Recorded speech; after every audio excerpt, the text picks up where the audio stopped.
On a cold February night in 1989, in a seventh-floor apartment in Milan's luxurious Brera district, 12 minutes unfolded that would forever change tennis history.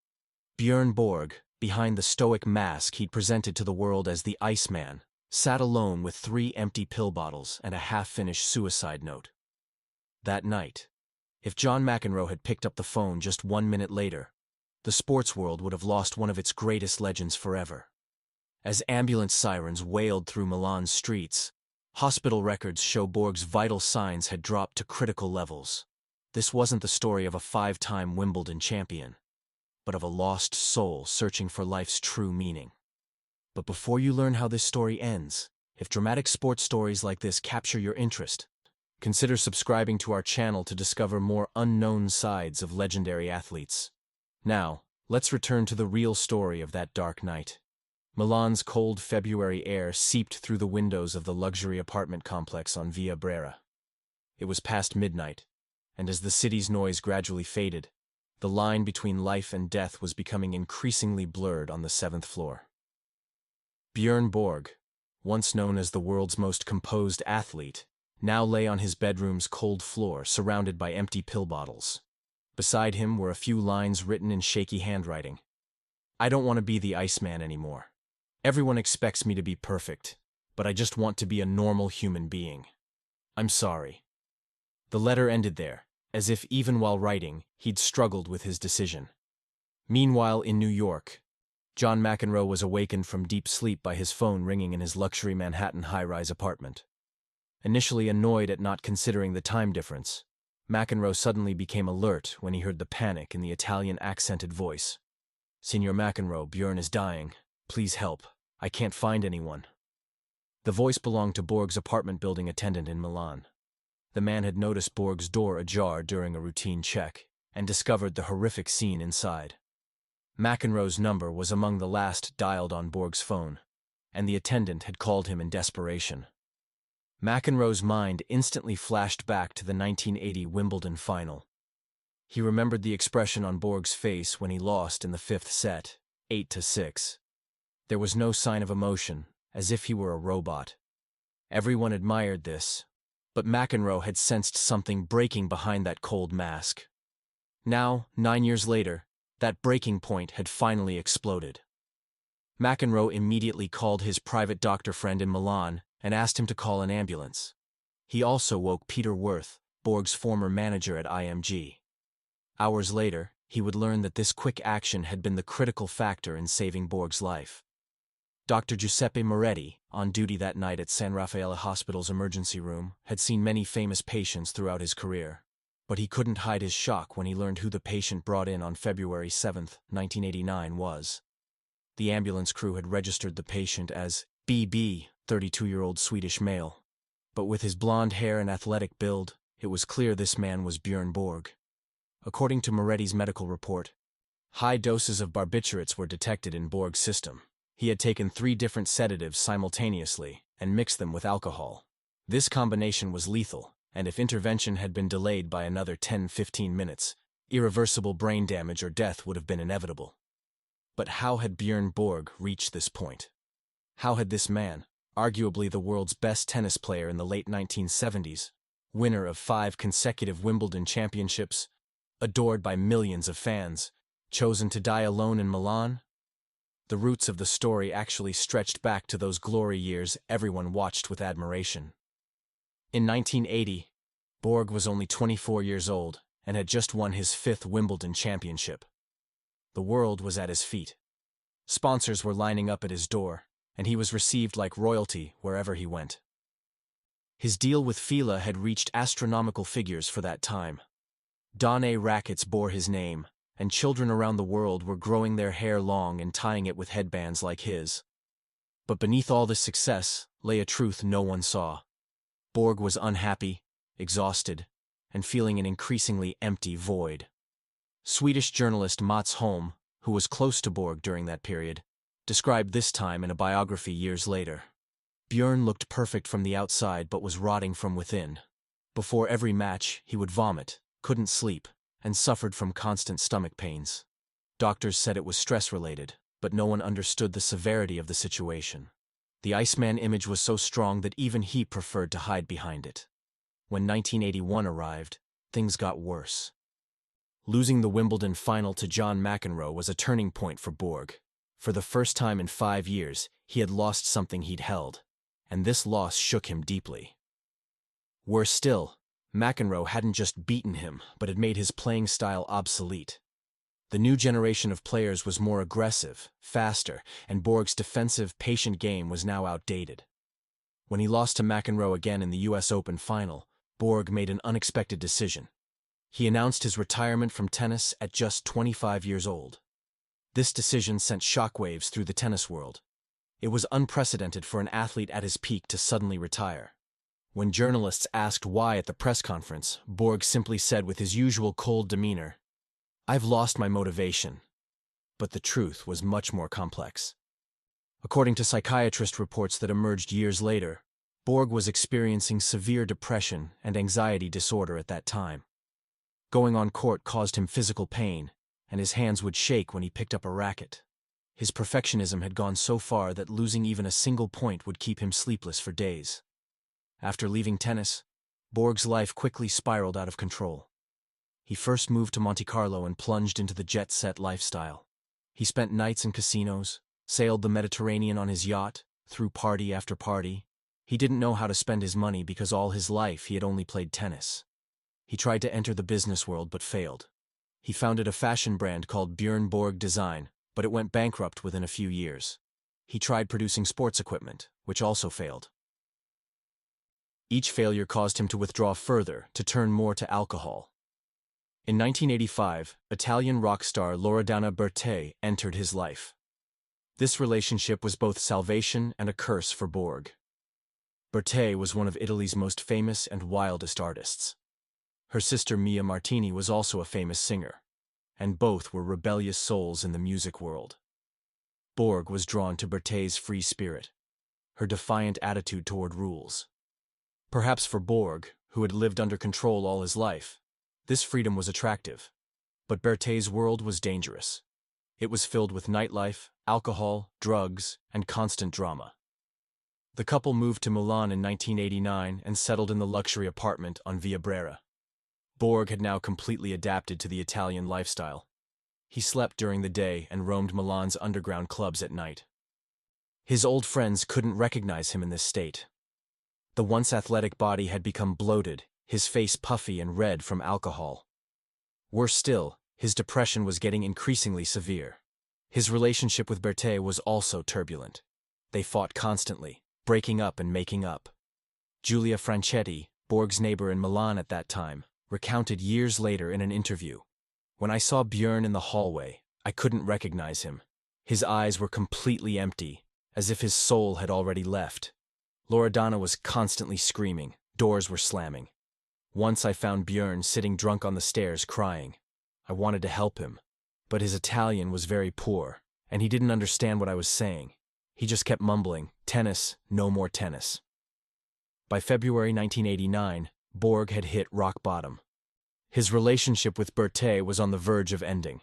His money was running out. His business ventures had failed. Worse still, the Swedish press constantly reported on his downfall. Headlines like "Borg seen drunk," "Former champion in terrible state," pushed him deeper into depression. In a letter Borg wrote to his therapist at that time, these lines appeared. "Everyone still expects me to be that perfect champion. But I was never perfect. I just learned very well how to hide my fears.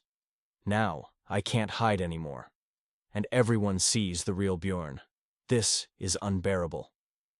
On the night of February 7, 1989, Bertè had gone to Rome for a concert. Borg was home alone and more depressed than ever. That afternoon, he had called his former manager Peter Worth and had a strange phone conversation. Worth later stated in his testimony that Borg's voice sounded very strange. He kept talking about the past and said, "Thank you for everything, Peter." Worth was worried, but when Borg said, "I'm just feeling nostalgic," he didn't press further. In the evening hours, Borg went for a long walk in Milan's cold streets. A neighbor had seen him drinking alone in a bar on Via Monte Napoleone.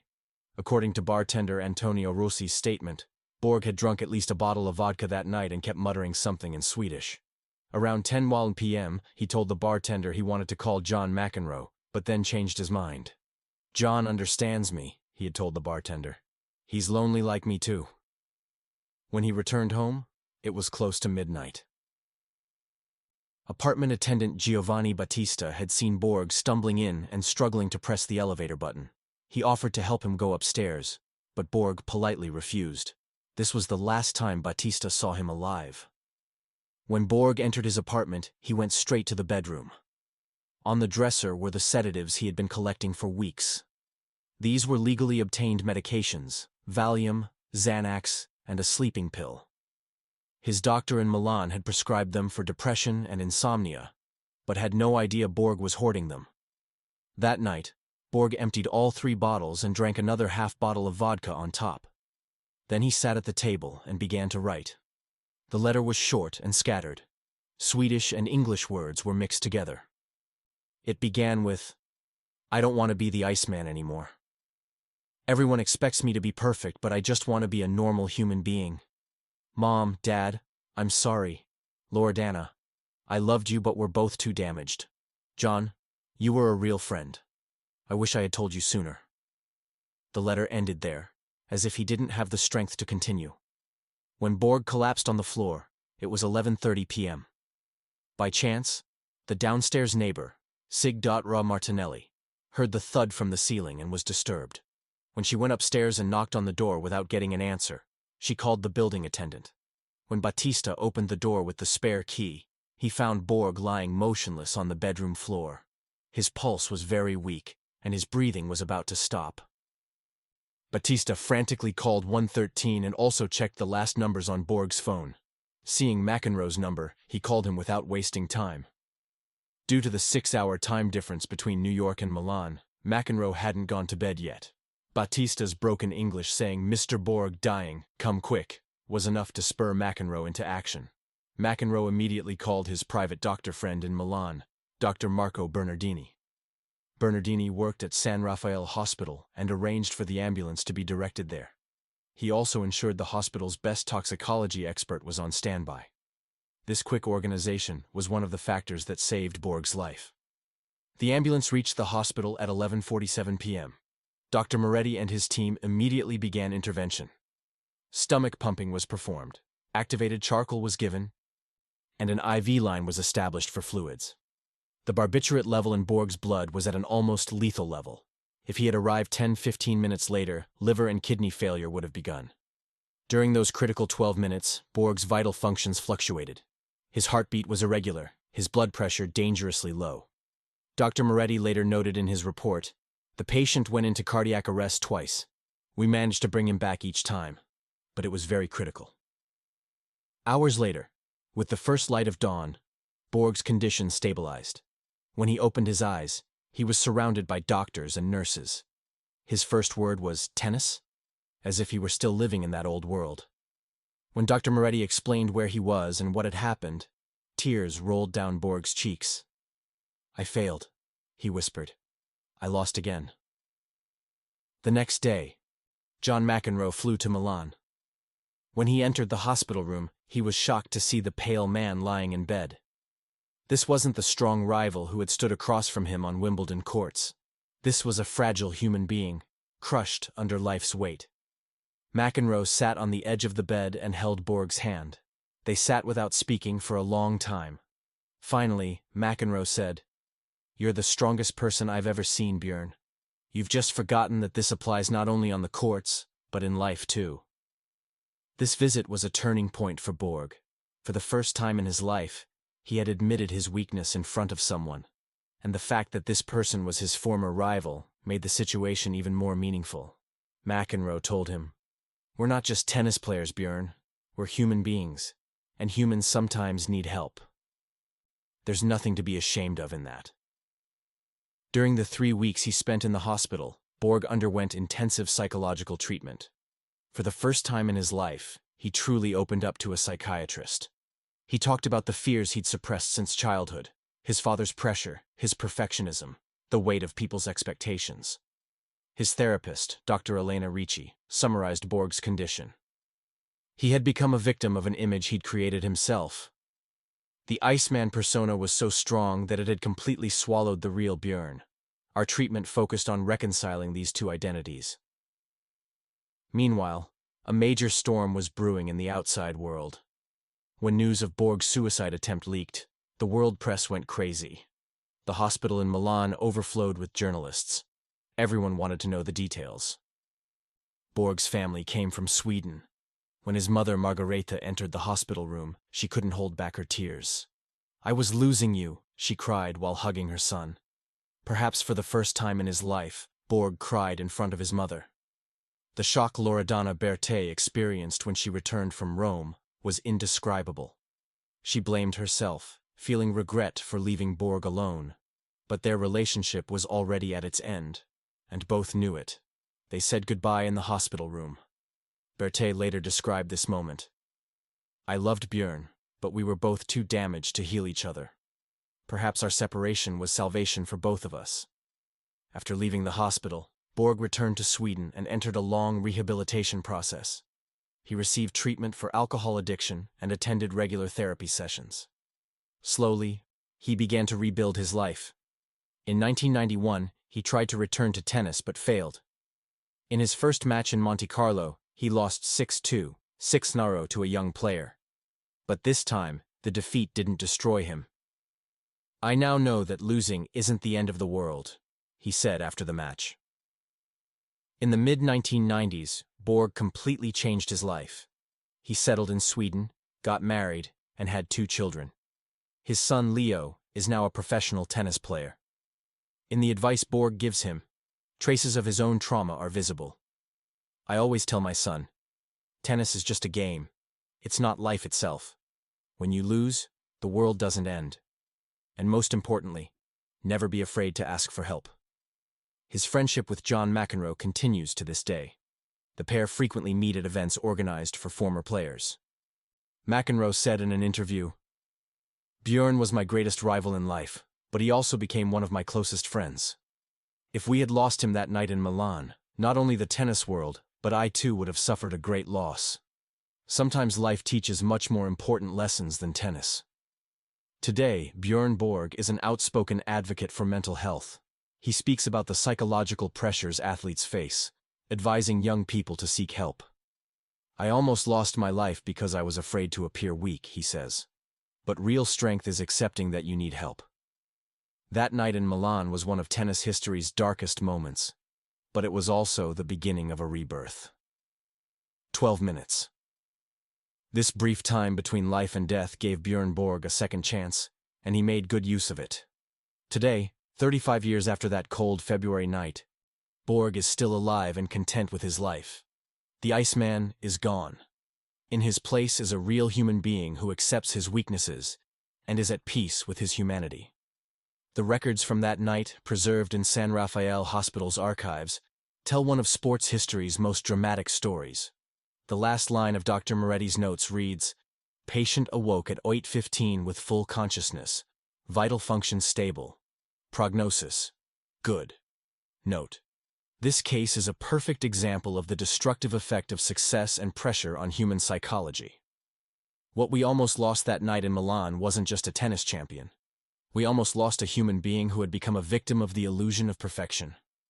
Fortunately, sometimes life gives second chances, and sometimes the greatest victories aren't won on the courts, but in life itself.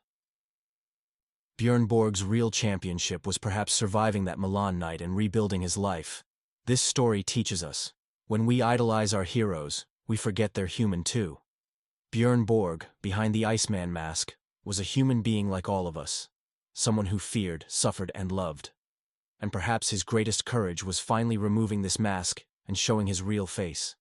Today, with his messages about mental health, he's leaving a legacy perhaps more valuable than the trophies he won at Wimbledon. The power of being human, facing our weaknesses, and asking for help.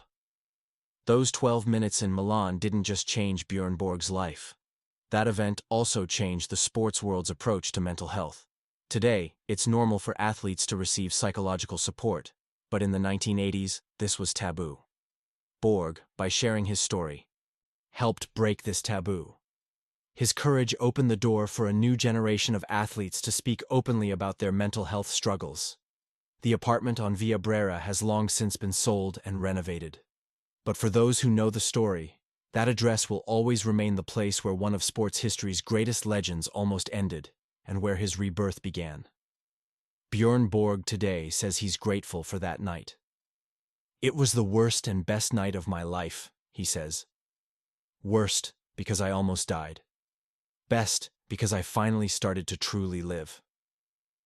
This story reminds us that behind every success story, there's a human story. And sometimes, the most important victory is not against an opponent on the court, but against the demons within ourselves. Bjorn Borg won that victory too, albeit belatedly, and that makes him a true champion.